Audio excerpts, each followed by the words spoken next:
It happened in a split second. 12-year-old Richard Brown and his 13-year-old brother were crossing these tracks in front of an oncoming train.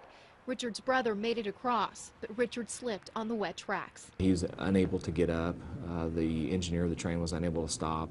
The train ended up striking the 12-year-old victim. Less than 2 hours later, Brown died.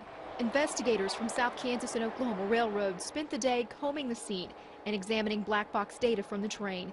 At McLean Middle School, grief counselors gathered to comfort students and staff. It's a really sad day for the district and for the students at McLean. District spokesperson Chris Payne says officials are at a loss to explain why the boys were on the tracks. Payne says their assigned bus stop is nowhere near the tracks. His normal stop is located about 1.5 miles in the opposite direction.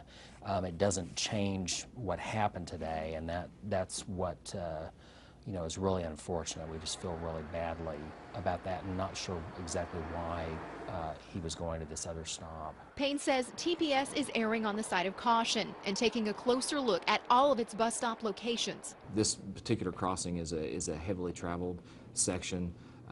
It's not uncommon at all if you're on Highway 75 to see kids, adults, come over the railroad tracks and then cross north and southbound legs of Highway 75, which is extremely dangerous.